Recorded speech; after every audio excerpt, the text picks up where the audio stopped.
আসসালামু আলাইকুম ওয়া রাহমাতুল্লাহি ওয়া বারাকাতুহু। আলহামদুলিল্লাহি রাব্বিল আলামিন ওয়াসসালাতু ওয়াসসালামু আলা সাইয়্যিদিল আম্বিয়াই ওয়া আশরাফিল মুরসালিন নবিয়িনা মুহাম্মদ ওয়া আলা আলিহি ওয়া সাহবিহিল মায়ামিন ওয়া বা'দ।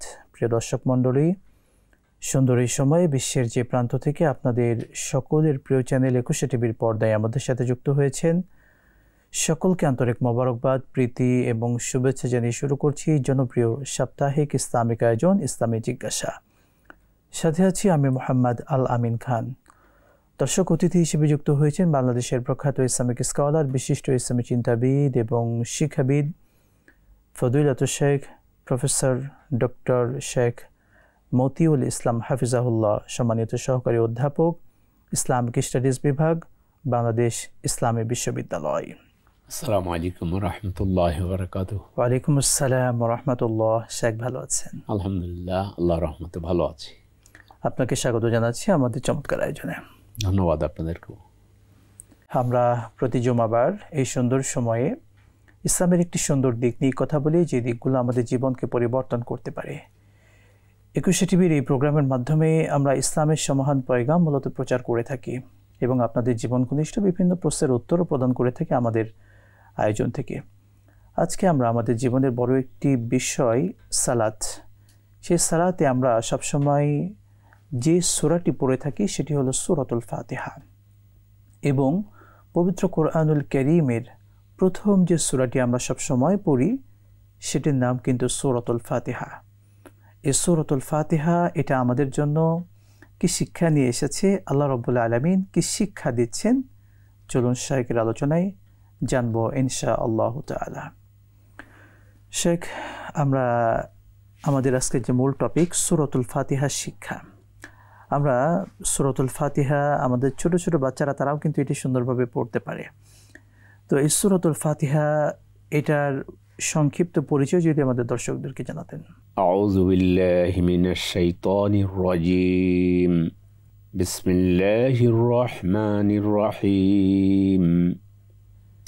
আলহামদুলিল্লাহি রাব্বিল আলামিন। আর রহমানির রহিম, মালিকি ইয়াউমিদ্দিন। ইয়াকা না'বুদু ওয়া ইয়াকা নাস্তাঈন। اهدنا الصراط المستقيم صراط الذين أنعمت عليهم غير المغضوب عليهم ولا الضالين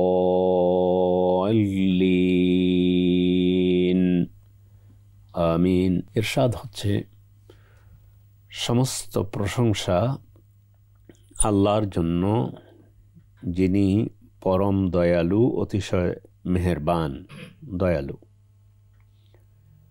যিনি বিচার দিবসের মালিক। আমরা একমাত্র আপনারই ইবাদত করি এবং একমাত্র আপনারই নিকট সাহায্য প্রার্থনা করি। আমাদেরকে সরল সঠিক পথ দেখান, ওই পথ যাদের উপর আপনি নিয়ামত বর্ষণ করেছেন, ওদের পথ নয় যারা অভিশপ্ত এবং পথভ্রষ্ট হয়েছে। আমিন হলো আমিন সূরা ফাতিহার অংশ নয়, কিন্তু সূরা ফাতিহা পড়ার পরে রাসূল সাল্লাল্লাহু আলাইহি ওয়াসাল্লাম আমিন বলতেন। আমিন শব্দের অর্থ হচ্ছে আল্লাহুম্মা ইস্তাজিব, হে আল্লাহ আপনি কবুল করুন। যেহেতু এটা সম্পূর্ণ একটা দোয়া, এই জন্য আমিন মানে আল্লাহ আপনি কবুল করুন। এরপর আপনি পরিচয় বলেছেন, পরিচয়ের মধ্যে সর্বপ্রথম সূরা ফাতিহা, এটি কোরআনে কারীমের খুললে সর্বপ্রথম সূরা, এদিক থেকে এটাকে সূরাতুল ফাতিহা বলা হয়।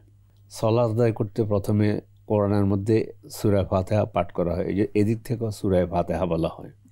কোরআন খুললেই প্রথমে যে সূরাটি সংযোগ করা হয়েছে প্রথমটাই হলো সূরা ফাতিহা, এই জন্য এটাকে সূরাতুল ফাতিহা বলা হয়। শেখ, ফাতিহা বলতে আমরা কি বুঝি? ফাতিহা বলতে শুরু করা, খোলা, আমরা ভূমিকা যেটাকে বলতে পারি, ভূমিকা বলতে পারি, এটা বলা যেতে পারে। আর শেখ জালালউদ্দিন আস-সুয়ুতি রাহিমাহুল্লাহ, উনি তার আল ইতকান নামক গ্রন্থে সূরাতুল ফাতিহার 25টি নাম উল্লেখ করেছেন। তো এই 25টি নামের মধ্যে আমরা সবগুলো এখন বলতে পারবো না। এটাকে আবার আহলে ইলম দুই ভাগে ভাগ করেছেন, একটা তাওকিফি আরেকটা হলো এমনি চিন্তা গবেষণা করে আহলে ইলম বের করেছেন। জি। তাওকিফি বলতে এটাই বোঝাতে চাচ্ছি, সেটা হচ্ছে আল্লাহ রাব্বুল আলামিন নিজেই নাম রেখেছেন। জি। যেমন ওয়ালাকাদ আতাইনাকা সাবআম মিনাল মাসানি ওয়াল কোরআনিল আযীম, এখানে দুটো কথা বলা হয়েছে। যেহেতু এটা কোরআন, এই জন্য বলা হচ্ছে এটাকে তাওকিফি। জি। মানে এখানে এই আয়াতটা তো আমাদের পরিবর্তন করার কোনো উপায় নেই। জি। এটাকে অন্য নামে নাম করার কোনো সুযোগও নেই। এই নামগুলো সরাসরি আল্লাহ নিজে ইরশাদ করেছেন। আপনাকে সাবআম মিনাল মাসানি দিয়েছি। সাবা সূরাতুল ফাতিহার 7টা আয়াত আছে। জি। মাসানি যেটা প্রত্যেকবারই বারবার পড়া হয়, এই জন্য সাবা মিনাল মাসানি বলা হয়েছে। ওয়াল কোরআনিল আযীম, এবং মহান কোরআন দেয়া হয়েছে। এই জন্য আহলে ইলমদের মধ্যে অনেকে বলেছেন যে আফদালুস সূরা মিনাল কোরআনিল কারীম, কোরআনে কারীমের মধ্যে সবচেয়ে শ্রেষ্ঠ সূরাটি হচ্ছে সূরাতুল ফাতিহা। সুবহানাল্লাহ। আবু সাঈদ আল মুআল্লা রাদিয়াল্লাহু তাআলা আনহু রাসূলের সাথে মসজিদে নববীতে তিনি রাসূলের পাশে দাঁড়িয়ে আছেন। রাসূল তার হাত ধরে বললেন যে আমি কি তোমাকে একটা সূরা বলবো, তোমাকে শিখাবো। এটা বলার পর রাসূল তার হাত ধরে বেরিয়ে যাচ্ছেন। তো উনি বললেন যে ইয়া রাসূলুল্লাহ, আপনি তো আমাকে বলেছিলেন একটা সূরা বলবেন, ও তো বললেন না। তখন রাসূল বললেন, তুমি সালাত শুরু করলে কোন সূরাটা পড়ো? তখন তিনি বললেন, সূরা ফাতিহা পাঠ করলেন, বলে যে এটাই হলো আল কোরআনুল আযীম, মহা আল কোরআন, মহান আল কোরআন। এদিক থেকে এটা পেলাম। আর রাসূলুল্লাহ সাল্লাল্লাহু আলাইহি সাল্লাম এটাকে উম্মুল কিতাব বলেছেন। লা সালাতা ইল্লা বিফাতিহাতিল কিতাব, ফাতিহাতুল কিতাব বলা হয়েছে। ফাতিহা এক শব্দ আর ফাতিহাতুল কিতাব আরেক শব্দ। এটা রাসূলের মুখনিসৃত শব্দ, এই জন্য এটাকেও তাওকিফি বলা হয়েছে। তারপরে তিনি এরপরে আল কোরআন আল আযীম, এটা আল্লাহ রাসূলও বলেছেন। তো এইগুলো এইভাবে কয়েকটা হলো সূরা ফাতিহার পরিচয়ের মধ্যে পড়ে। আর বাকি সূরাতুশ শিফা বলা হয়েছে, সেটা হলো কারণটাকে এনে বলা হয়েছে, এই জন্য এটাকে সূরাতুশ শিফা বলা হয়েছে। যেমন সাহাবা রাসূলের যুগে সাহাবায়ে কেরাম কোনো একটা গোত্র দিয়ে যাচ্ছিলেন, চাই তারা কাফের মুশরিক হোক অথবা একটা গোত্র। তো গোত্রপতির ওখানে যাওয়ার সময়, তখনকার সময় ছিল, এখন থেকে 40-50 বছর আগের ইতিহাসে যদি আমরা যাই, দেখবো যে মুসাফিররা এসে আমাদের খানকায় থাকতো, কাছারি ঘরে থাকতো। তো তখন এইভাবে সন্ধ্যা হয়ে গিয়েছে, ওনারা একটু খাবার চাইলেন, দিল না লোকটা। তো পরে হঠাৎ করে ওকে ওই বিছুটি দংশন করেছে। তো দংশন করার পরে মালিককে বা গোত্রপতিকে, সে সাহাবাদের কাছে লোক পাঠালো যে ওরা এটার কোনো চিকিৎসা জানে কিনা। ওনারা আসলেন, তোর মধ্যে একজন সাহাবী সূরাতুল ফাতিহা পাঠ করে ফু দিলেন, ভালো হয়ে গিয়েছে। এটা ছাড়াও সূরাতুল ফাতিহাকে সূরাতুশ শিফা বলা হয়। এই জন্য আমি আমাদের দর্শকদেরকে বলবো, দুনিয়াতে যত ধরনের অসুস্থতা আছে, মানসিক অসুস্থতা, শারীরিক অসুস্থতা, তো শারীরিক অসুস্থতার জন্য সূরাতুল ফাতিহাটা পড়ে কোনো ইমামের কাছে যাওয়া লাগবে না, আমাদের উপস্থাপক আলামিন সাহেবের কাছে আসা লাগবে না। আপনি নিজে, যদি আপনার স্ত্রী অসুস্থ হয়, তাহলে সূরাতুল ফাতিহা পড়ে পানিতে ফুঁ দিয়ে বলবেন যে একটু পান করো। তারপরে স্ত্রী হয়তো বলবে যে তুমি আর কি পারো, হুজুরের কাছে যাও। না, আপনি নিজেই দেন। আমাদের এই বিশ্বাসটা নেই, আজকে হয়তো এই বিশ্বাসটা সৃষ্টি হবে ইনশাআল্লাহ। যারা শুনছেন দর্শকরা, আশা করি এটা বুঝবেন ইনশাআল্লাহ। এবং যদি স্বামী অসুস্থ হয়, তাহলে স্ত্রী পানিতে ফুঁ দিয়ে সূরা ফাতিহা পড়ে ফুঁ দিয়ে পানি পান করতে দেবে। এবং ছোট বাচ্চারা আছে, পানি ছিটা দেওয়া যেতে পারে, গোসল করাতে পারে পানিতে ফুঁ দিয়ে, ইত্যাদি। এটাকে আর রুকিয়া আর শারঈয়া বলা হয়। তো আমাদের আলোচ্য বিষয় হচ্ছে সূরা ফাতিহা নিয়ে। তো এটাকে উম্মুল কিতাবও বলা হয়েছে। এবং এর মানে বিষয়টা এভাবে বলা হয়েছে আহলে ইলমদের মধ্যে অনেকেই, যে সমস্ত আসমানি কিতাবগুলোকে আল্লাহ তাআলা 4টা কিতাবের মধ্যে নিয়ে আসছেন, তাওরাত, জাবুর, ইনজিল, কোরআন। আবার এই কোরআন নাজিল শুরু হওয়ার পরে ওই 4টি গ্রন্থের মূল কথাগুলো যেগুলো আল্লাহর পক্ষ থেকে নাজিল হয়েছে, সেগুলো কোরআনে কারিমে নিয়ে আসা হয়েছে। সুবহানাল্লাহ। কোরআনে কারিমে যেগুলো নিয়ে, এজন্য আল কোরআন আল আজিম বলার কারণে এরপরে আহলে ইলম, বড় বড় ইসলামিক স্কলার, ইমামগণ বলেছেন, মুফাসসিররা বলেছেন যে গোটা কোরআনের মূল কথাগুলোকে আল্লাহ তাআলা সূরা ফাতিহার ভিতরে নিয়ে এসেছেন। সুবহানাল্লাহ। এরপর আরো বলছেন যে সূরা ফাতিহার ভিতরের মূল কথাগুলো আল্লাহ তাআলা ইয়াকা না'বুদুর মধ্যে নিয়ে এসেছেন। সুবহানাল্লাহ, কি চমৎকার। কারণ রব্বুল আলামিন আমাদেরকে সৃষ্টি করেছেন তার ইবাদতের জন্য। ওমা খালাকতুল জিন্না ওয়াল ইনসা ইল্লা লিয়াবুদুন, আমি জিন ইনসানকে সৃষ্টি করেছি আমার ইবাদত করার জন্য। তো ইবাদতের কথা ইয়াকা না'বুদু, আমরা একমাত্র আপনারই ইবাদত করি, হয়ে গেল। আমি তোমাদেরকে পাঠিয়েছি আমার ইবাদতের জন্য, তোমরাও স্বীকৃতি দিলে আমরা একমাত্র আপনার ইবাদত করি। সেই ইবাদতের সকল কিছু কোরআন সুন্নাহর মধ্যে তো আছেই। তো এই জন্য বলছে যে সূরা ফাতিহার ভিতরে গোটা কোরআনকে নিয়ে আসা হয়েছে, গোটা মানে তাই সূরা ফাতিহার ভিতরে গোটা পুরো কোরআনটা আছে। আবার পুরো সূরা ফাতিহার মূল কথাটা ইয়াকা না'বুদু একটা বাক্যের মাধ্যমেই আল্লাহ তাআলা রেখে দিয়েছেন। সুবহানাল্লাহ। এইভাবে অনেকগুলো নাম করা হয়েছে। এগুলোকে বলা হয়েছে না, এগুলো গবেষণা করে চিন্তা করে আহলে ইলম বের করেছে। সূরাতুল কানজ, সূরাতুল কানজ বলা হয়েছে, সূরাতুল শিফা বলা হয়েছে, সূরাতুল হামদ বলা হয়েছে, সূরাতুল দোয়া বলা হয়েছে। মানে এই অনেকগুলো বললাম না, এতকানের মধ্যে 25টি নাম উল্লেখ করা হয়েছে। এগুলো বেশি আমাদের কাছে বেশি প্রসিদ্ধ। এবং প্রত্যেকটি নামের এক একটা বড় মিনিং আছে, তাৎপর্য আছে কিন্তু, এবং সেই তাৎপর্যের কারণে আপনি যেমনটি বললেন এই সূরার নামকরণটা এভাবে করা হয়েছে। শেখ, যদি বলতেন, আপনি চমৎকারভাবে কয়েকটি পয়েন্ট বলেছেন, নামকরণ অনেকগুলো আছে নাম, সেটা বলতেন এই সূরা নাজিলের প্রেক্ষাপট কি, বা এটা কখন নাজিল হয়েছে? জি, আলী রাদিয়াল্লাহু তাআলা আনহু থেকে একটা হাদিস বর্ণিত হয়েছে এভাবে, ইমাম আলবানী বলেছেন হাদিসটা সহিহ। সে হাদিসটা হচ্ছে এই, তিনি রাসূল সাল্লাল্লাহু আলাইহি ওয়াসাল্লামের উপর যখন ওহী নাজিল হয়, প্রথম তো কোরআনের সূরা আলাকের 5টা আয়াত নাজিল হয়েছিল। তো এরপর আবার আল্লাহ রাসূল যখন হেরা পর্বতে গেলেন, তারপরে ওয়ারাকা ইবনে নাওফলের কাছে নিয়ে যাওয়া হলো। তো একবার আল্লাহ রাসূল সাল্লাল্লাহু আলাইহি ওয়াসাল্লাম তিনি অস্বস্তি ফিল করতেছিলেন এবং কেমন যেন তিনি একটু অস্বস্তি ফিল করতেছেন। তখন ওয়ারাকা ইবনে নাওফলের কাছে নেওয়ার পরে তিনি বললেন, অনেক কথাই বলেছেন, সূরা ফাতিহার ব্যাপারটা আর কি যেটা বলতেছি। তিনি বললেন যে না, তুমি এমনটি করো না, মানে তুমি যখন এই ধরনের তোমাকে পিছন থেকে ডাক শুনো ইয়া মুহাম্মদ বলে, তখন তুমি স্থির থাকবে এবং শুনবে কি বলে। তখন এই ঘটনা ঘটলো। আল্লাহ রাসূল হেরা পর্বতে গেলেন, সেখানে তারপরে হঠাৎ করে পিছন থেকে আওয়াজ শুনলেন ইয়া মুহাম্মদ। তিনি যেহেতু ওয়ারাকা ইবনে নাওফল বলে দিয়েছেন, তিনি দাঁড়ালেন। দাঁড়ানোর পরে তখন তিনি লাব্বাইকা শব্দ বললেন, যেমন কি ডাক দিলেন। এখন তিনি একটু সাহস পেয়েছেন, লাব্বাইক, আমি উপস্থিত, ঠিক আছে, কে কি বলতে চান? তখন জিবরিল আলাইহিস সালাতু ওয়াস সালাম সূরাতুল ফাতিহা পাঠ করেন। এটা হলো সূচনা। কোরআনে কারীমের প্রথম, কিন্তু এখানে অনেক মত আছে। কেউ বলছে প্রথম সূরা ফাতিহা নাজিল হয়েছে, কেউ বলছে সূরা আলাকার 5 আয়াত, কেউ বলছে সূরা মুদ্দাসসির। কিন্তু মূল কথা হচ্ছে পুরো একটি সূরা নাজিল হয়েছে সর্বপ্রথম সূরাতুল ফাতিহা। মানে সূরা আলাক হচ্ছে খণ্ড হিসেবে 5টা আয়াত সর্বপ্রথম। তারপরে পুরা সূরা হিসেবে সূরাতুল ফাতিহা প্রথম নাজিল হয়। তখন জিবরিল আলাইহিস সালাতু ওয়াস সালাম তিনি সূরাতুল ফাতিহা আলহামদুলিল্লাহি রাব্বিল আলামিন থেকে তিনি গায়রিল মাগদুবি আলাইহিম ওয়ালাদ-দাল্লিন পর্যন্ত তিনি পাঠ করেছেন। আল্লাহ রাসূল সেটা মুখস্থ করে নিয়েছেন। এ হলো একটা বিষয়। কেউ কেউ বলেছে যে সূরা ফাতিহা কি মাক্কাতে নাজিল হয়েছে না মদিনাতে? না, মাক্কাতেই নাজিল হয়েছে, এটা অধিকাংশ আহলে ইলম বলেছেন।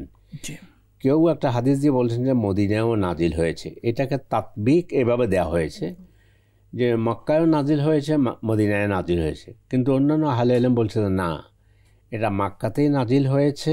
এবং একটা দলিল দিয়েছেন সূরা হিজরের একটা আয়াত, ওয়ালাকাদ আতাইনাকা সাবআম মিনাল মাসানি ওয়াল কোরআনিল আযীম। একটু আগে যে আয়াত পড়লাম, আল কোরআনুল আযীম।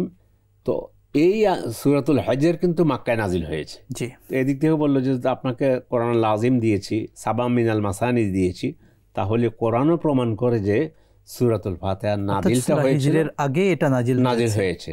তাহলে এটা নাজিল হয়েছে মাক্কাতে, এবং মাক্কার প্রথম দিকেই সূরাতুল ফাতিহা নাজিল হয়েছে। এটা হলো নাজিলের বিষয়টা নিয়ে আলী রাদিয়াল্লাহু তাআলার ওই হাদিস এবং আহলে ইলম যেটা বলেছেন যে সূরাতুল ফাতিহাটা নাজিল হয়েছে মক্কাতেই।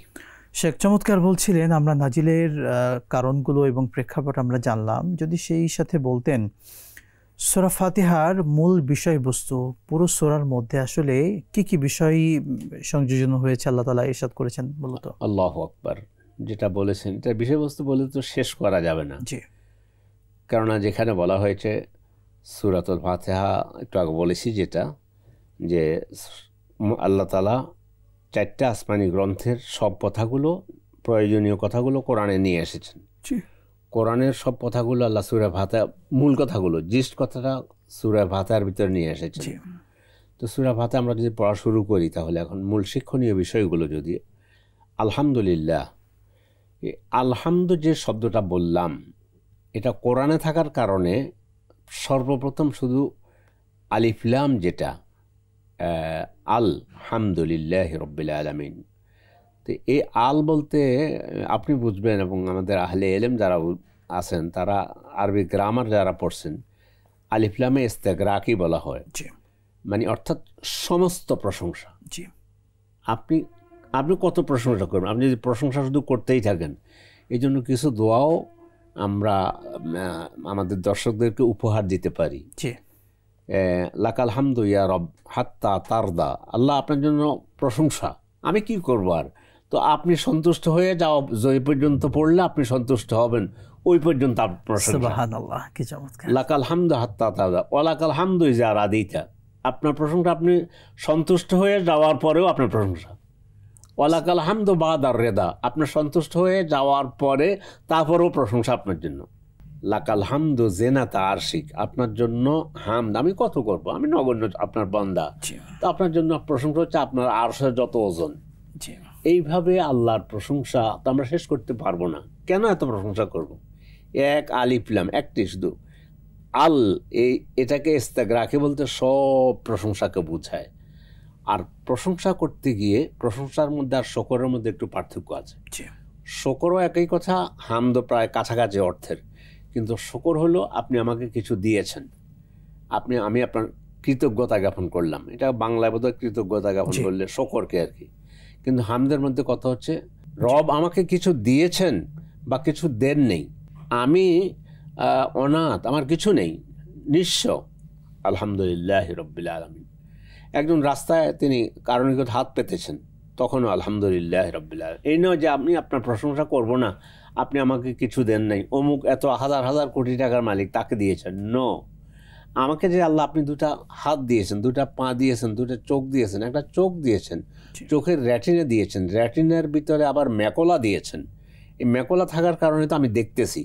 মানে আমার একজন মানুষ, বর্তমান চিকিৎসা বিজ্ঞানীরা বলতেছেন যে প্রত্যেকটি মানুষ তার দেহের মধ্যে 100 ট্রিলিয়ন কোষ বহন করে। 100 ট্রিলিয়ন, তো 100 ট্রিলিয়নের হিসাব কি হবে? আমরা তো কোটি পর্যন্ত জানি। ট্রিলিয়নের হিসাব হচ্ছে 1 ট্রিলিয়ন হচ্ছে 1-এর পিঠে 12টা শূন্য দিলে আমেরিকান হিসাব অনুযায়ী 1 ট্রিলিয়ন হয়। তাইলে 1-এর পিঠে 14টা শূন্য দিলে 1 ট্রিলিয়ন হয়, 100 ট্রিলিয়ন হয়। এইভাবে 100 ট্রিলিয়ন কোষ আমি আপনি বহন করতেছি আমাদের দেহের মধ্যে। প্রত্যেকটি কোষ একটি কারখানার মতো কাজ করতেছে, ছোটোখাটো ব্যাপার না, প্রত্যেকটা কোষ একটা কারখানার মতো কাজ করতেছে। সেই কোষগুলো যদি 100 ট্রিলিয়ন কোষ, অফি আনফুসিকুম আফালা তুবসিরুন, তোমাদের মধ্যে তো বহু নিদর্শন আছে, তোমরা কি দেখো না? প্রশংসা কার জন্য করবে তুমি? তো আমার 100 ট্রিলিয়ন কোষের জন্য আমি কত আল্লাহর শুকরিয়া আদায় করব, আর সব কিছু বাদ দিলাম। শেখ চমৎকার বলছিলেন, আমরা এখান থেকে শুনবো বিরতির পরে ইনশাআল্লাহ তাআলা। প্রিয় দর্শক মণ্ডলী, দেখছিলেন আপনাদের প্রিয় চ্যানেল একুশে টিভির পর্দায় জনপ্রিয় ইসলামিক আয়োজন ইসলামী জিজ্ঞাসা। সময় হলো এই পর্যায়ে ছোট্ট বিরতির, সাথেই থাকুন, ফিরছি ইনশাআল্লাহ। বিরতির পর আরও একবার স্বাগত জানাচ্ছি আপনাদের প্রিয় চ্যানেল একুশে টিভির পর্দায় জনপ্রিয় ইসলামিক আয়োজন ইসলামী জিজ্ঞাসায়। প্রিয় দর্শক মণ্ডলী, আমরা সুন্দর একটি সূরা, যে সূরাটি মহাগ্রন্থ আল কোরআনুল কারীমের প্রথম সূরা সূরাতুল ফাতিহা, সেই সূরাতুল ফাতিহার তাফসীর শুনছিলাম আমাদের সম্মানিত অতিথি শেখ ডক্টর মতিউল ইসলাম হাফিজাহুল্লাহর কাছে। শেখ, আপনি চমৎকারভাবে অনেকগুলো পয়েন্ট যুক্ত করেছেন এই সূরাতুল ফাতিহার। আপনি আলহামদুলিল্লাহ রাব্বিল আলামিন, এই আয়াতের প্রথম অংশের আপনি একটু ব্যাখ্যা করছিলেন, তাফসীর করছিলেন, যদি পরবর্তীগুলো বলতেন দর্শকদেরকে। হ্যাঁ, আমি তো শুধুমাত্র আলিফ লামের অর্থ করেছি, জি, যে এই আলিফ লামটা আমি যদি আমার খাতায় লিখি তাহলে এই আলিফ লাম ইস্তেগরাকি আর হবে না। জি, কিন্তু আলহামদুর আগেই যে আল্লাহ তাআলা তার কোরআনে আলিফ লাম দিয়ে শুরু করেছে, আলহামদু, হা মিম দাল, এটা একটা বর্ণ, জি, সাথে আলহামদু। যেমন আমরা লোকটি জি, বলার জন্য দ্য ম্যান অথবা লোকটি বলি, তো এখানে একজন একটা প্রশংসা হওয়ার কথা ছিল, জি, কিন্তু এখানে আলিফ লামের মধ্যে পার্থক্য আছে। জি, তো আলিফ লামে ইস্তেগরাকি বলা হয়। যাই হোক, সব প্রশংসাকে একাত্র করবে। জি। তারপরে তো প্রশংসার কথা বললামই, কেন আমরা আল্লাহর প্রশংসা করব? কথা এইটার আমরা প্রথম আয়াতে থেকে আলহামদুলিল্লাহ রাব্বিল আলামিন, এই আয়াত থেকে আমরা প্রথম যে শিক্ষা পাই সেটি হচ্ছে আল্লাহ তাআলার প্রশংসা করতে হবে এবং আমাদের জীবনের যাবতীয় প্রশংসা, শুকরিয়া, কৃতজ্ঞতা পাওয়ার একমাত্র হকদার তিনি আল্লাহ সুবহানাহু ওয়া তাআলা। এবং বিপদে আপদে, জি, কেউ মারা গিয়েছে, জি, সন্তানটা মারা গিয়েছে, আলহামদুলিল্লাহ, জি, নিজে নিজে আল্লাহ যখন চেয়েছেন আমি আল্লাহর সন্তুষ্টির উপর সন্তুষ্ট হয়ে গেলাম। জি, আর শকরের মধ্যে পার্থক্য বলছে, শকর হলো আপনি আমাকে কিছু দিয়েছেন, জি, তো আমি বললাম যে শুকরান ইয়া ওস্তাজ আল আমিন হাফিজাক আল বারিক, আপনি আমাকে এটা দিলেন, এই তোপটা দিলেন জি, বা এই হাদিয়াটা দিলেন, এটা হলো শকর হয় বিনিময়ে। জি, হামদ হবে আমাকে আল্লাহ কিছু দিয়েছেন বা দেন নেই, সেই সর্ব অবস্থায় আল্লাহ অবস্থাতে। আমি ফকির, আলহামদুলিল্লাহ, আমি মেসকিন, আলহামদুলিল্লাহ, আমি বাংলাদেশের প্রথম ধনী, আলহামদুলিল্লাহ। জি, তো আলহামদুলিল্লাহ রব্বিল আলামিন, মানে সর্বাবস্থায়। সর্বাবস্থায়। এখানে হামদার শকরের মধ্যে পার্থক্য আমাদের দর্শকদের জন্য বুঝতে যেন সুবিধা হয়। শুকরান জাযাকাল্লাহ। তারপর হলো রব্বিল আলামিন, এখানেও আমরা রব শব্দের একটা অনেক গুরুত্বপূর্ণ শব্দ, মানে আল্লাহর একটা সিফাত। সমস্ত জগতের তিনি প্রতিপালক, অথবা সমস্ত জগতের রব তিনি। জি, রব আরবি শব্দ তো অত্যন্ত রিচ, মানে ভাষা। রব দিয়ে যা বোঝানো হয় সেটা আমরা শুধু প্রতিপালক বললে হয় না। তিনি অভিভাবক, তিনি প্রতিপালক, তিনি রিজিকদাতা, তিনি স্রষ্টা, তিনি মালিক, তিনি খালিক, এসব কিছু এর ভিতরে চলে আসবে। জি, সমস্ত জগতের তিনি রব, প্রতিপালক। এখন ঠিক আছে, আমাদের কথা বাদ দিলাম। দেখুন, সারা পৃথিবীর সংখ্যা, মানে দুনিয়াতে রাষ্ট্রের সংখ্যা যদি ধরে নেন 206টা হয়, জি, বেশ কম। তোর মধ্যে 193টা হলো জাতিসংঘের অন্তর্ভুক্ত দেশ। জি, কোনো দেশ এটা বলতে পারবো না আমি আমার একজন নাগরিকও আমরা সব সমানভাবে খেয়ে পড়ে যাচ্ছে সুন্দর মতো, পারবে না, কেউ বলতে পারবে না। পৃথিবীতে যত কিছুই হোক, কিন্তু আমি দারিদ্রতা বিমোচন করতে পেরেছি 100তে 100, কেউ বলতে পারবে না। কিন্তু আকাশের যে পাখিগুলো উড়ে, আল্লাহু আকবার, কোনো পাখি তো আল্লাহর কাছে আপনার কাছে এসে ইয়ে করে না যে আমি ক্ষুধার্ত আছি। লাউ তাওয়াক্কালতুম আলাল্লাহি হাক্কা তাওয়াক্কুলিহি লারযুকতুম কামা ইউরযাকুত তায়রু তাগদু খিমাসান ওয়া তারুহু বিতানান। পাখিগুলোকে কে খাওয়ায়? আসলে যে আমরা খাওয়ার জন্য টাকা লুট করতাম না। যদি এইটুকু বুঝতাম, রব্বুল আলামিন তিনি আমাকে, আমার রিজিক দাতা, প্রতিপালনকারী তিনি। অনেকে আছে হাজার কোটি টাকার মালিক, কিন্তু পেটে কিছু যাচ্ছে না, দিতে পারছে না, ওই যে কোনোভাবে ইনজেকশন দিয়ে কোনো রকম, তাও তো লুটপাট বন্ধ করে না। আচ্ছা, যে সে তারা না করুক, বলছে শুধু এইটুকু, রব্বুল আলামিন। পাখি কিন্তু মেনে নিয়েছে, নিঃসন্দেহে। সাগরের তিমি মাছগুলো, সমস্ত দুনিয়ার সকল প্রেসিডেন্ট মিলে তারা যদি চেষ্টা করে যে আমরা সাগরের তিমি মাছের খাবারের ব্যবস্থা করব, পারবে না। এক একটা তিমি মাছের প্রতিদিনের যে খাদ্যের প্রয়োজন, এটা পৃথিবীর সমস্ত রাজা বাদশা মিলে, রাষ্ট্রপতি মিলে, সমস্ত রাষ্ট্র মিলে নিজের জনগণকে পাইতেছে না তিমি মাছের খাবার করতে। জলহস্তির খাবার কে দিচ্ছে? বন্য হাতির খাবার কে দিচ্ছে? হাজার কোটি কোটি ধরনের পাখি, হাজার হাজার পাখি, কোটি কোটি পাখি নিশ্চিন্তে খেয়ে যাচ্ছে। তাদের সেখানে চুরিও নাই, ডাকাতিও নাই, সস্বামীও নাই, কিচ্ছু নেই। এমন সিস্টেমে আল্লাহ খাওয়ার ব্যবস্থা করে দিয়েছে। সত্যিকার অর্থে প্রত্যেক মোমেন রব্বুল আলামিন এই আয়াত যখন পড়ে তখন বলবে যে আমার রব, তিনি হলেন আমার রাজ্জাক, তিনি আমাকে খাওয়ান, তিনি আমাকে পড়ান। ঠিক আছে, আমি বাজার থেকে ডাল চাল কিনে নিয়ে আসলাম, কিন্তু আমার অক্সিজেনের ব্যবস্থা কে করবে? কে করবে? তারপর আমি যে অক্সিজেন, আমি হাইড্রোজেন ছাড়তেছি, কার্বন ডাইঅক্সাইড ছাড়তেছি, সেটা আবার গাছ টেনে নিচ্ছে। এই যে আল্লাহ পরিকল্পনা অনুযায়ী দুনিয়াকে সাজিয়েছেন, এটা কি করবে? তিনি রব, অর্থাৎ আমাদের প্রতিপালনের জন্য যা যা দরকার, সুন্দরভাবে যেটা যেটা দরকার, সব ব্যবস্থা তিনি করে রেখেছেন রব্বুল আলামিন। নিঃসন্দেহে।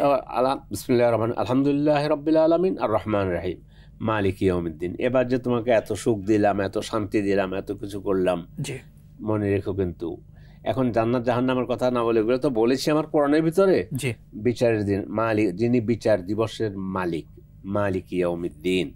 দিন শব্দটি অত্যন্ত গুরুত্বপূর্ণ একটি শব্দ, অনেকগুলো অর্থ বহন করে। জি, এখানে দিন আর দিন যেটা, সেটা বহন করবে, অর্থ বহন করবে যে বিচার দিবসের মালিক তিনি। জি, আবার দিন শব্দের আরেক অর্থ হলো আইন। জি, যেমন সূরা ইউসুফের মধ্যে ইউসুফ আলাইহিস সালাম ওই যে একটা কৌশল করলেন, ছোট ভাইয়ের পাত্রের ভিতরে, ওই যে ছোট ভাইয়ের ইয়ের ভিতরে, বস্তার ভিতরে হোক অথবা একটা পাত্র রেখে দিয়েছিলেন। এটা একটা কৌশল ছিল। তো করছেন কি জন্য? আল্লাহ নাজিল করছেন, মা কান আলিয়া খুজা আখাহু ফি দীনিল মালিক। রাজার তখনকার রাষ্ট্রের আইন অনুযায়ী তার ভাইকে ধরে রাখার কোনো উপায় ছিল না, বিদায় এই কৌশলটা সে করেছে। এখানে দিন অর্থ পেলাম, রাষ্ট্রীয় বিধানকে পেলাম। এভাবে দিনের অনেকগুলো অর্থ আছে। তো যে আজকের আমাদের আলোচ্য বিষয় হচ্ছে তিনি বিচার দিবসের মালিক। সত্যিকার অর্থ বিশ্বাস করুন, প্রত্যেকটি মানুষ যদি রব মেনে নিয়ে, তাহলে তিনি যখন খাওয়ান, তিনি পড়ান, তিনি শান্তিদাতা, তিনি মুক্তিদাতা, তিনি রাজ্জাক, তাহলে আমি কিন্তু তার ইচ্ছার বাইরে আর যাব না। যদি এটুকু, যেহেতু তিনি আমার হিসাবও নেবেন, এত সুখ দিচ্ছেন, এত শান্তিতে খাওয়াচ্ছেন, এ সব কিছু করার পর আমাকে তিনি যেহেতু আমার হিসেব নেবেন, আর হিসাব নিলে কিন্তু আমি তো নিলে এটা না যে এই আমল করছি তাহলে আমি বেঁচে গেলাম, না, এটা সম্ভব না। রাসূলুল্লাহ সাল্লাল্লাহু আলাইহি ওয়াসাল্লাম সাহাবাদেরকে একবার বললেন, লা ইয়াদখুলা আহাদাকুম আমালুহু আল জান্নাহ, তোমাদের কারো আমল কাউকে জান্নাতে প্রবেশ করাবে না। আল্লাহ। ক্বালু ওয়া আনতা, আপনার কি অবস্থা? আচ্ছা, আমাদেরকে জান্নাতে আমাদের আমল প্রবেশ করালো না। ক্বালা আনা, আমিও। ইল্লা আন ইয়াতাগাম্মাদানি আল্লাহু বিরাহমাতি, তবে যদি আল্লাহ তার রহমত দ্বারা আমাকে ঢেকে নেন তাহলে বাঁচবো, নাহলে উপায় নেই। তাহলে আমরা কীভাবে দায়িত্ব নিতে পারি? আপনি যেহেতু আমার উপস্থাপক, আমাকে ভালোবাসেন, আপনাকে আমি জান্নাতে নিয়ে যাব, আমার অবস্থা কোথায় যাবে? তো যাই হোক, মালিক ইয়াউমিদ্দিন, আমাকে আল্লাহর সামনে হিসাব দিতে হবে। কি হিসাব? ওয়ামান ইয়ামাল মিসকালা যাররাতিন খায়রান ইয়ারাহু ওয়া মান ইয়ামাল মিসকালা যাররাতিন শাররান ইয়ারা। যে ব্যক্তি, যাররা মানে অণু, এখন কিন্তু পরমাণু বাইরে হয়েছে, পরমাণু কিন্তু কোরআনে আছে শব্দ, ওলা আসকারা মিন যালিক ওলা আকবার। প্রথম অণুর কথা বললো আল্লাহ, পরে পরমাণুর কথা বললো। যাই হোক, বস্তুর ক্ষুদ্রাংশ হইল পরমাণু। আম্মা জান আয়েশা রাদিয়াল্লাহু তাআলা আনহা ঘরে একবার ওই মেসকিন এসে কিছু চাইছিল, ফকির মেসকিন। একখান আঙ্গুর ছিল, একটা আঙ্গুর, আল্লাহু আকবার। ওই আঙ্গুরটা তিনি দিয়ে দিলেন। ওনার বান্ধবীরা বললেন, আপনি মেসকিন আসছে, মাত্র একটা আঙ্গুর। দেখেন উনি কীভাবে কোরআন বুঝতেন, কোরআনের মুফাসসিরা ছিলেন। বললো যে তোমরা কি আয়াত পড়নি মেসকাল? তখন তিনি মেসকাল বুঝেছেন, অণু। তো আঙ্গুর তো অণু থেকে কয়েক হাজার গুণ বড়, কয়েক কোটি গুণ বড়। অণুর সাথে তুলনা করলে আঙ্গুর তো দেখা যায়, কিন্তু অণু যেটা সেটা তো চোখেও দেখা যায় না। আঙ্গুরের একটা অস্তিত্ব আছে। তো একটা আঙ্গুর যদি আল্লাহ তো দেখেন কোরআনের প্রতি বিশ্বাসটা কি, যে মেসকাল যখন বলেছে অণু পরিমাণ, তাহলে এটা হলে তো কয়েক কোটি অণুর পরিমাণ সওয়াব তো আল্লাহ আমাকে দেবেন। তো তোমরা এটাকে এত ছোট করে দেখতেছো কি জন্য? সুবহানাল্লাহ, সত্যি। হ্যাঁ, তাহলে হলো কি মালিক ইয়াউমিদ্দিন, এটা যদি আমরা চিন্তায় রাখি যে সেদিন বিচার করা হবে, আল্লাহ তাআলা বলবেন, আনাল মালিক আইনাল মুলুক, আমি বাদশাহ আজকের, কোথায় তোমাদের বাদশাহী? বাদশাদেরকে বলবে, আপনি আমাদের সাধারণ লোকদের কারণে। আল্লাহর কাছে তৌফিক কামনা করি, আল্লাহ আমাদেরকে, আল্লাহুম্মা হাসিবনা হিসাবান ইয়াসীরা, আল্লাহ আমাদের হিসাবটা সহজ করে দিন। ওদেরকে বলবে, আইনাল মুলুক, বাদশারা কোথায়, যাদের দাপট, তোমরা কোথায়? আজকের বাদশাহ আমি। সেই হিসাবে তিনি লিমানিল মুলকুল ইয়াউম লিল্লাহিল ওয়াহিদিল কাহ্হার। এই আয়াত তো এখানে, এবং প্রত্যেকটি আয়াত যে শেষ হয়, আমরা তো ওদিকে যেতে পারছি না সময়ের অভাবে, এই যে লিল্লাহিল ওয়াহিদিল কাহ্হার শব্দ এনেছে, প্রত্যেকটি আয়াত যে শব্দ দিয়ে শেষ হয় ওর মধ্যে একটা অলৌকিকত্ব আছে। এখানে লিল্লাহির রহমান রাহিম এটা বলে নেই, কাহ্হার বলেছেন। আজকে শক্ত হাতে বিচার করা হবে, এই জন্য শব্দ বলেছেন লিল্লাহিল ওয়াহিদিল কাহ্হার। তো মালিক ইয়াউমিদ্দিন এখন হলো তোমাকে মূল সৃষ্টির জন্য করেছি। এখন বান্দা বলতেছে ইয়্যাকা না'বুদু ওয়া ইয়্যাকা নাস্তাইন, হে রব আপনি আমাকে সৃষ্টি করেছেন আপনার ইবাদতের জন্য, আর আপনি বলেছেন ওমা খালাকতুল জিন্না ওয়াল ইনসা ইল্লা লিয়াবুদুন, জিন ইনসানকে কেন সৃষ্টি করা হয়েছে? আল্লাহর ইবাদত করার জন্য, আর আমি স্বীকৃতি দিচ্ছি আমি আপনার বান্দা। আলমে আরওয়াহ তো বান্দা ছিলাম, আলাস্তু বিরাব্বিকুম ক্বালু বালা। মায়ের গর্ভ থেকে আসার সময় এখনো আসে নাই, আসতেছে, এ সময় তাওহীদের উপর আসতেছে। আল্লাহ রাসূল বলছেন কুল্লু মাউলুদিন ইউলাদু আলা ফিতরা, এই ফিতরা মানে ঈমানের উপরে, ইসলামের উপরে, তাওহীদের উপরে জন্মগ্রহণ করতেছে। অর্থাৎ প্রত্যেকটা বাচ্চা ইসলামের উপরে জন্মগ্রহণ করে বা মুসলিম হয়ে জন্মগ্রহণ করেছে। তো এখানে ছোট্ট একটা কথা, অনেকে বলে যে অমুক অমুসলিম ইসলাম গ্রহণ করেছে, আবার কেউ কেউ বলছে না ঘরের ছেলে ঘরে ফিরে এসেছে, কেন সে আসতে তো ইসলামের উপরে এসেছিল, তাওহীদের উপরে এসেছিল, পরে তাকে তাওহীদ থেকে দূরে সরিয়ে দেওয়া হয়েছে। তো সে যাই হোক, তাহলে ইয়্যাকা না'বুদু, না'বুদুকা আল্লাহ আর ইয়্যাকা না'বুদু, এটা দুটার মধ্যে আসমান জমিন পার্থক্য। একমাত্র এখন এখানে এসে ভাগ হয়ে গেল, পৃথিবীতে আপনি ব্যতীত ইবাদত পাওয়ার আর কোনো মালিক নেই, ইবাদত একমাত্র আপনার, সেজদা মাত্র একমাত্র আপনার সামনে, রুকু আপনার জন্য, সামি আল্লাহু লিমান আপনার জন্য, রব্বানা লাকাল হামদ আপনার জন্য, আল্লাহু আকবার আপনার জন্য, সব জায়গায় সর্বক্ষেত্রে সুবহানাল্লাহ আপনার জন্য, আল্লাহু আকবার আপনার জন্য, সর্বক্ষেত্রে আমি আপনার, আমি আপনি মাবুদ, আপনার ইবাদত করি আমি সর্ব অবস্থায়। ইয়্যাকা একমাত্র, আপনি ছাড়া না কবর, না জিন, না জিবরিল, না মিকাইল, না ঈসা, না মূসা, না মুহাম্মদ, কারো জন্য কোনো ইবাদত নেই, ইবাদত একমাত্র আপনার জন্য। ইয়্যাকা না'বুদু ওয়া ইয়্যাকা নাস্তাইন। আমাদেরকে একটু দ্রুত যেতে হচ্ছে আর কি। জি। তো তারপরও বোধহয় ইবাদতের একটা ব্যাখ্যা না দিলে একটু কমতি থেকে যাবে আমাদের দর্শকদের জন্য একটা উপহার দিচ্ছি। ইবাদতটা কাকে বলে? আমরা অনেকে বলবো যে তো নামাজ, রোজা, হজ, যাকাত, না, ইসলামের মৌলিক বিষয়গুলো আমরা বলি, মৌলিক বিষয়গুলো এটা হলো ইবাদত আমাদের। না, আল ইবাদা হিয়া কুল্লু মা ইউহিব্বুহুল্লাহ ওয়া ইয়ারদা আনহু মিন কাউলিন আও ফাইলিন সাওয়ান কানা যাহিরান আও বাতিনা। ইবাদত ব্যক্তির সকল কথা ও কর্ম, সেটা কথা ও কর্ম যেটা আল্লাহ পছন্দ সেটা প্রকাশ্য হোক আর অপ্রকাশ্য হোক, যেটা আল্লাহ পছন্দ করেন ভালোবাসেন সেটাকে ইবাদত বলে। এখন আপনার মিষ্টি হাসি দেয়, যে মিষ্টি হাসিটা দিচ্ছেন দর্শকদের উদ্দেশ্যে, আমার উদ্দেশ্যে, এটা ইবাদত। দলিল তাবাসসামুকা ফি ওয়াজহি আখিকা লাকা সাদাকা, তোমার ভাইকে দেখে তুমি মিষ্টি হাসি দিবে। আমি রাস্তায় গিয়ে আপনাকে দেখেছি, একটু মিষ্টি হাসি দিয়ে বললাম যে আলামিন ভাই আপনি কেমন আছেন, এই মিষ্টি হাসিটুকু কিয়ামতের দিন গিয়ে আমি গিয়ে আমার নেকের পাল্লায় দেখব, আপনি আপনার নেকের পাল্লায় দেখবেন। এটা হলো ইবাদত। ছোট্ট ক্ষুদ্র ক্ষুদ্রগুলো উদাহরণ দিচ্ছি আর কি। নামাজ, রোজা, হজ, যাকাত এগুলো তো আছেই। অলুকমাতুন ফি ফি জাওজাতিকা লাকা সাদাকা, তুমি তোমার স্ত্রীর মুখের মধ্যে, এটা একান্ত স্বামী স্ত্রীর ব্যাপার, স্বামী স্ত্রীকে একটা ভালোবেসে এক লোকমা খাবার তার মুখে উঠিয়ে দিয়েছে। রাসূল সাল্লাল্লাহু আলাইহি ওয়াসাল্লাম বলতেছেন এই এক লোকমা খাবার যে তোমার স্ত্রীর মুখে উঠিয়ে দিলে, এটা আল্লাহ তাআলা ইবাদত হিসেবে কবুল করবেন। সুবহানাল্লাহ। আমরা আসলাম ইয়্যাকা না'বুদু, একমাত্র আপনার ইবাদত করি। তাহলে ইবাদত আল্লাহ ছাড়া পৃথিবীতে আর কেউ পাবে না। মুহাম্মদ সাল্লাল্লাহু আলাইহি ওয়াসাল্লাম নয়, জিবরিলও নয়, মিকাইলও নয়, মূসাও নয়, ঈসাও কেউ না। এবং ইবাদত হচ্ছে আমাদের জীবনের প্রত্যেকটি কাজ। যদি সেটা আল্লাহ সন্তুষ্ট থাকেন, খুশি থাকেন, তো এই জন্য উদাহরণ দিলাম মিষ্টি হাসি। পদ্ধতিটা হচ্ছে রাসূল সাল্লাল্লাহু আলাইহি ওয়াসাল্লাম যেভাবে করেছেন, দেখিয়েছেন, সেটা ওইভাবেই হতে হবে। হ্যাঁ, ইবাদত কবুলের 3টা শর্ত আছে। একটা ঈমান, আরেকটা হলো ইখলাস থাকতে, একনিষ্ঠতা থাকতে হবে, আরেকটা হলো রাসূলের অনুসরণ করে ইবাদত করতে হবে। ঠিক আছে। ওয়া ইয়্যাকা নাস্তাইন, এবং আমি আপনার কাছে সাহায্য চাই। এই সাহায্য চাওয়ার ব্যাপারটি, ইহফাজিল্লাহ ইয়াহফাজুক, ইহফাজিল্লাহ তাজিদহু তুজাক, ওয়া ইযা সাআলতা ফাসআলিল্লাহ, ওয়া ইযা ইসতাআনতা ফাসতাইন বিল্লাহ। মুহাম্মদ সাল্লাল্লাহু আলাইহি ওয়াসাল্লাম বলেছেন যে আল্লাহকে সংরক্ষণ করো মানে আল্লাহর বিধানগুলোকে সংরক্ষণ করো, আল্লাহ তোমাকে সংরক্ষণ করুন। ইহফাজিল্লাহ তাজিদহু তুজাক, তুমি আল্লাহকে সংরক্ষণ করো, তুমি তোমার সঠিক পথ পেয়ে যাবে। ওয়া ইযা সাআলতা ফাসআলিল্লাহ, প্রশ্ন থাকে যদি আল্লাহর কাছে প্রশ্ন করো। ওয়াইজাস্তাআনতা, তোমার সাহায্যের প্রয়োজন আছে, আল্লাহর কাছে সাহায্য চাও। তাহলে সাহায্য চাইব আল্লাহর কাছে।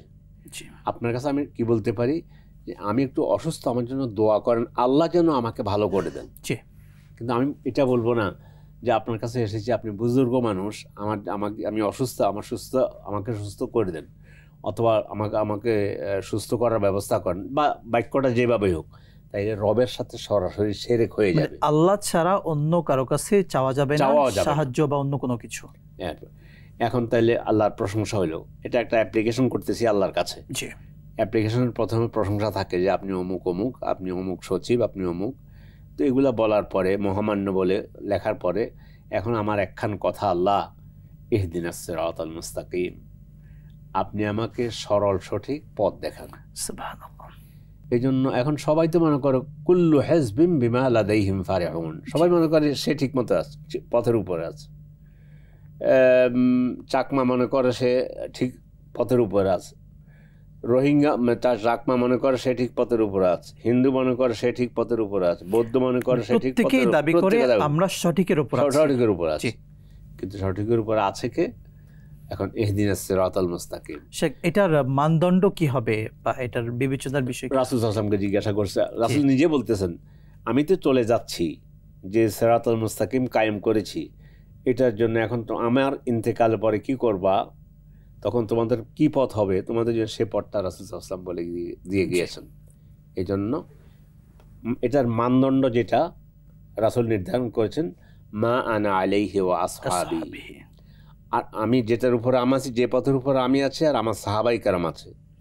আরেক হাদিসের মধ্যে আল্লাহ রাসূল সাল্লাল্লাহু আলাইহি ওয়াসাল্লাম বলছেন, তারাকতু ফিকুম আমরাইন লান তাদুল্লু মা তামাসসাকতুম বিহিমা কিতাবাল্লাহি ওয়া সুন্নতি, তোমাদের কাছে দুটো জিনিস ছেড়ে যাচ্ছি, ভালোকে, ফেরকা নাজিয়াকে, ভালো দলকে, ভালো কথাকার, সেটা হচ্ছে আমার কোরআনের সাথে যদি তোমার কথা কাজ মিলে যায়, আমার কাছে যে কোরআন নাজিল আল্লাহ পাঠিয়েছেন সেই কোরআনের সাথে তোমার কাজ মিলে যায়, আর আমি যে সুন্নাহ রেখে গিয়েছি সেই সুন্নাহর সাথে কাজ মিলে যায়, তাইলে তুমি ফেরকাতুন নাজিয়া। সংক্ষেপে কথা, মানহাজ, আল্লাহ রসুল এই দুইটা বাক্যের মাধ্যমে মানহাজ দিয়ে গিয়েছেন। কে সঠিক পথের উপরে আছে? আলামিন সাহেব আছেন, মতিউল ইসলাম আছে, অমুক ভাই আছেন, কে আছে? ও যে যার কথার সাথে, কোরআনের কথার সাথে মিলে গেছে, রাসূলের কথার সাথে মিলে গেছে, তাইলে ইহদিনাস সিরাতাল মুস্তাকিম পেলাম। শুকরান জাযাকাল্লাহ শেখ, চমৎকারভাবে আলোচনা করছিলেন। আমরা আরও শুনবো বিরতির পরে ইনশাআল্লাহ তাআলা। প্রিয় দর্শক মণ্ডলী, দেখছিলেন চমৎকার আয়োজন প্রিয় চ্যানেল 21 টিভির পর্দায় ইসলামী জিজ্ঞাসা। সময় হলো আরও একটি ছোট্ট বিরতির, ফিরছি ইনশাআল্লাহ, সঙ্গেই থাকুন। বিরতির পর আরও একবার স্বাগত জানাচ্ছি আপনাদের প্রিয় চ্যানেল 21 টিভির পর্দায় জনপ্রিয় ইসলামিক আয়োজন ইসলামী জিজ্ঞাসা। শেখ চমৎকারভাবে অনেকগুলো পয়েন্ট বলেছেন। আপনি বেশ কিছু আয়াতে কারিমার তাফসির, সংক্ষিপ্ত তাফসির করেছেন, পরবর্তীগুলো যদি বলতেন। তো ইহদিনাস সিরাতাল মুস্তাকিম বললাম, তাহলে যদি 17 রাকাত সালাত আদায় করি, দৈনিক 17 রাকাত ফরজ, তাহলে 17 বার কিন্তু আল্লাহর কাছে চাইতে হইতেছে আমাকে সিরাতাল মুস্তাকিম দেখান। আচ্ছা, সিরাতাল মুস্তাকিম এখন আল্লাহ ব্যাখ্যা দিচ্ছেন, সিরাতাল লাযিনা, আল্লাহ আরো বুঝিয়ে দিচ্ছেন, সিরাতাল লাযিনা আনআমতা আলাইহিম। এই আয়াতের ব্যাখ্যা, তাফসিরের সবচেয়ে উত্তম তাফসির হলো কোরআন দিয়ে কোরআনের ব্যাখ্যা। আর এক আয়াতে আল্লাহ বলেন, সিরাতাল লাযিনা আনআমতা আলাইহিম মিনান নাবিয়্যিন, আনআমাল্লাহু আলাইহিম মিনান নাবিয়্যিন ওয়াস-সিদ্দিকিন ওয়াশ-শুহাদা ওয়াস-সালিহিন, নবীদের পথ, সিদ্দিকদের পথ, অতি সত্যবাদী, নাবিয়্যিন ওয়াস-সিদ্দিকিন ওয়াশ-শুহাদা, এবং শহীদদের পথ এবং নেককার লোকদের পথ, এদের পথে পরিচালিত করুন। তাইলে পথ পেয়ে গেলাম, আমার সঙ্গ থাকবে নেককার লোকের সাথে, আমার উঠা বসা চলাফেরা কথাবার্তা সব নেককার লোকদের সাথে থাকবে। আর আল্লাহর কাছে বলতেছি, নবীদের পথ দেখান, সিদ্দিকদের পথ দেখান, শহীদদের যারা শাহাদাত বরণ করেছে আপনার দ্বীনের জন্য তাদের পথ দেখান, আর নেককার লোকদের পথ দেখান। পৃথিবীতে এই পথগুলোই হলো সঠিক পথ, সঠিক পথ। আবার আরো আল্লাহ, এটা হলে চলতো, এরপর আল্লাহ আরো বলে দিচ্ছেন, না জানি আমার বান্দা মানে অন্য কোনো পথে চলে যায়, গায়রিল মাগদুবি আলাইহিম ওয়ালাদ-দাল্লিন। আল্লাহ, আমার একটা আবেদন আপনার কাছে, আপনি আমাদেরকে ওদের পথ প্রদর্শন করবেন না, ওদের পথ দেখাবেন না যারা অভিশপ্ত হয়েছে এবং যারা পথভ্রষ্ট হয়েছে। সাহাবায়ে কেরাম এটার ব্যাখ্যা যখন রাসূলের নিকট জিজ্ঞাসা করেছেন, তাহলে কোরআনের প্রথম ব্যাখ্যা হলো, তাফসির হলো কোরআন দিয়ে কোরআনের ব্যাখ্যা, দ্বিতীয় হলো হাদিস দিয়ে কোরআনের ব্যাখ্যা, তো রাসূল সাল্লাল্লাহু আলাইহি ওয়াসাল্লাম তখন বললেন যে গায়রিল মাগদুবি আলাইহিম, আমরা গজব শব্দ বলি যে এটা কিন্তু আরবি শব্দ, আসলে গাদাব হলো আরবিতে দত, হ্যাঁ দোয়াত দিয়া, কিন্তু আমরা বাংলায় যারা অভিশপ্ত হয়েছে। তখন অভিশপ্ত কারা? তখন আল্লাহ রাসূল হাদিসের মধ্যে বলেছেন, সহিহ হাদিস, যে ইহুদিরা। আর দলিন কারা? পথভ্রষ্ট, সেটা হচ্ছে খ্রিস্টানরা। অভিশপ্ত যারা, তারা মানে এমনি ইসলামের শত্রুতা করা, রসুলের পথে পরিত্যাগ করা। দলিন হচ্ছে জেনে বুঝে তারপরে সেটার উপর আমল করতেছে না, খ্রিস্টানদের কথা বলা হয়েছে এখানে। তো এই জন্য এটাই আল্লাহর কাছে, অথচ দৈনিক 70 বার আল্লাহকে বলতেছে, রব আপনার কাছে ফরিয়াদ করতেছি আমি যেন অন্যের কৃষ্টি কালচার গ্রহণ না করি। কিন্তু আসলে মসজিদ, আমার নামাজ থেকে, সলাদ থেকে বেরিয়ে গিয়ে অন্যের কৃষ্টি কালচার নিয়ে আমি ব্যস্ত থাকি। এই শুধু প্রত্যেকটা শব্দ যদি অনুধাবন করে আমরা আল্লাহর কাছে আমাদের আপত্তি পেশ করতে পারি, রব্বুল আলামিন আমাদেরকে জান্নাত দিয়ে, তিনি যে বলেছেন মালিক ইয়াউমিদ্দিন, আমি বিচার দিবসের মালিক। আমি যদি গোটা সূরা ফাতিহাটাকে স্মরণ করে শুধু সূরা ফাতিহার উপর আমার জিন্দেগি যাপন করতে পারি, তাহলে ইনশাআল্লাহ আমি জান্নাত পেয়ে ধন্য হব ইনশাআল্লাহ। তো আমরা এখন শেষে বললাম যে আল্লাহ আমাকে ইহুদি এবং খ্রিস্টানদের পথ সহ অন্যান্য যত ধর্মের লোকেরা আছে তাদের পথে আপনি আমাকে পরিচালিত করবেন না। এখানে আবারও বলে রাখছি, অন্য ধর্মের লোক সে মনে করে তার ধর্ম ঠিক আছে, ভালো, তুমি তোমারটা মনে করো। না, আমি মুমিন হিসাবে, আমি সূরা ফাতিহা পাঠকারী হিসাবে সলাতে দাঁড়িয়ে আমি সূরা ফাতিহা পাঠ করতেছি, রবকে স্বীকৃতি দিচ্ছি যে রব, আমি আপনি ব্যতীত অন্যের কৃষ্টি কালচার, তার ইবাদত, উপাসনা, কোনো কিছুর সাথে আমার কোনো সম্পর্ক নেই, এবং আমার সম্পর্ক আপনার সাথে, আমার সম্পর্ক ইসলামের সাথে। ইন্নাদ-দীন ইনদাল্লাহিল ইসলাম, আল্লাহর কাছে একমাত্র মনোনীত দিন ইসলাম। সবশেষ এই যে সূরার মূল টোটাল শিক্ষার পরে আমরা শেষে যে আমিন বলছি, আমিনটা তারা কি বোঝাচ্ছে?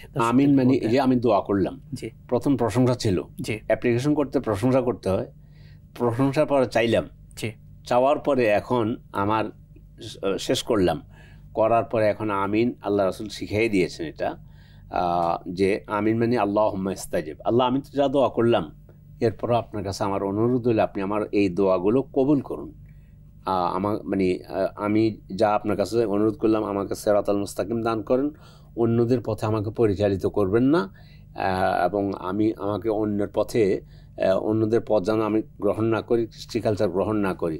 আল্লাহ আপনার কাছে আমার ফরিয়াদ দেখান, সেটা হচ্ছে আমি আপনার কাছে চাই আপনি আমার এই দোয়াগুলো কবুল করেন। এটাই হলো আমরা আল্লাহর কাছে দোয়া করছি, আল্লাহ তাআলা আমাদেরকে সূরা ফাতিহা শিক্ষাগুলো মানার তৌফিক দান করুন। শেখ যদি বলতেন, একটি মাসালা নিচ্ছি, আমরা ইমাম সাহেবের পেছনে যখন আমরা নামাজ পড়ি জামাতে নামাজ পড়তে গিয়ে আমরা ইমাম সাহেবের পেছনে অনেকে সূরা ফাতিহা তেলাওয়াত করি, অনেকে করি না, আসলে কোনটা আমাদের জন্য উচিত হবে? ইসলাম কি বলছে? সংক্ষেপে বলতে হচ্ছে তিনটা মত।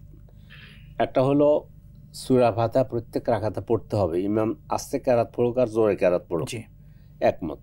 দুই হলো যে সমস্ত সালাতের মধ্যে ইমাম সাহেব সূরা ফাতিহা আস্তে পড়ে সেটা পড়তেই হবে, আর যেগুলোতে সূরা ফাতিহা জোরে পড়া হয়, যেমন ফজরের 2 রাকাত, মাগরিবের 2 রাকাত, ইশার 2 রাকাত, 6 রাকাত, মোট ফরজ সালাত হলো 17 রাকাত, 6 বাদ দিলে আর বাকি থাকলো 11 রাকাত। ওই 11 রাকাতের মধ্যে আস্তে পড়বে, সূরা ফাতিহা পড়তে হবে, অবশ্যই পড়বে। এটা হলো দ্বিতীয় মত।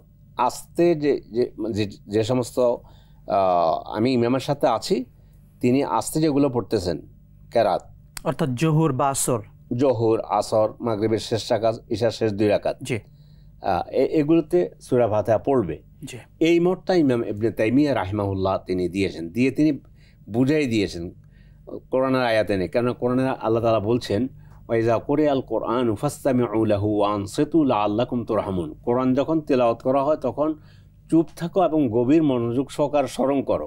তো যেহেতু ইমাম জোরে জোরে কেরাত পড়তেছে, আমি শুনতেছি, তাইলে এই সময় আমাকে চুপ থাকতে হবে। কিন্তু রাসূল সাল্লাল্লাহু আলাইহি ওয়াসাল্লাম যেহেতু বলেছেন লা সালাতা ইল্লা বিফাতিহাতিল কিতাব, ফাতিহাতুল কিতাব না পড়লে সালাতে হবে না। আরেক বর্ণনা এসে ইল্লা উম্মুল কোরআন, উম্মুল কোরআন না পড়লে সালাতে আদায় হবে না। সেই দৃষ্টিকোণ থেকে আহলে ইলম বলেছেন যে এটা একটা, ইমাম ইবনে তাইমিয়ার মতটাকে অনেকে বেশি প্রাধান্য দিয়েছেন, যেহেতু এটা কোরআনের আয়াত এবং সরাসরি হাদিস দুইটার আমলই হচ্ছে। আরেকটা মত হচ্ছে এটা, যেটা যদি একটু দুর্বল, সেটা হচ্ছে শুধু সূরা ফাতিহা এমনি তো প্রত্যেকে এক এক সালাত আদায় করতে আমরা পড়ি, আমল করি, ইমামের পিছনের কথা বলতেছি আর কি। আরেকটা হচ্ছে কেউ বলছে যে না লাগবে না, এই জন্য বলছে ওনাদের পক্ষে এই কথা বলছেন ফাকরা উমা তাইয়াসসারা মিনাল কোরআন, এটা ব্যাখ্যা কিন্তু ওনাদের, এটা কোরআন দিয়ে, কোরআনও আসেনি হাদিসও আসেনি। তাইয়াসসারা মানে যেখান থেকে সহজ হতো, অতএব সূরা ফাতিহা আর অন্য কারা যেটাই হোক সহজ যেখান থেকে হয়, সহজলভ্যটা পড়লেই ওই রোকনটা আদায় হয়ে যাবে, ফরজ আদায় হয়ে যাবে। এটা একটা মত, কিন্তু এটা দুর্বল মত। সবকিছু মিলে 3টা মত। শুকরান জাযাকাল্লাহ। আমরা সূরাতুল ফাতিহা সম্পর্কে আলহামদুলিল্লাহ যে স্বাভাবিক ধারণাটা এটা পেয়েছি এবং দর্শকরাও আশা করি পেয়েছেন। শেখ, আপনাকে অনেক ধন্যবাদ, মূল্যবান সময়টুকু আমাদেরকে দিয়েছেন। প্রিয় দর্শক মণ্ডলী, আমরা এতক্ষণ সূরাতুল ফাতিহার সংক্ষিপ্ত তাফসীর শুনলাম সম্মানিত শেখের কাছ থেকে। আসুন, শুধু শোনার মাধ্যমে শেষ নয়, আমরা আমাদের জীবনে আমল করি। যেহেতু প্রত্যেক দিন প্রত্যেক নামাজে আমরা এই সূরাতুল ফাতিহা তেলাওয়াত করছি, সুতরাং এটার মর্ম আমরা জানি, অর্থটা বুঝি, একই সাথে শুদ্ধ তেলাওয়াত শিখি এবং এটার তাফসীরটাও আজকে যা শুনলাম আমাদের জীবনে আমল করার চেষ্টা করি। রব্বুল আলামিন সেই তৌফিক আমাদের প্রত্যেককে দান করুন। আল্লাহুম্মা আমিন। আজকের মতো বিদায় নিচ্ছি। আসসালামু আলাইকুম ওয়া রাহমাতুল্লাহি ওয়া বারাকাতুহু।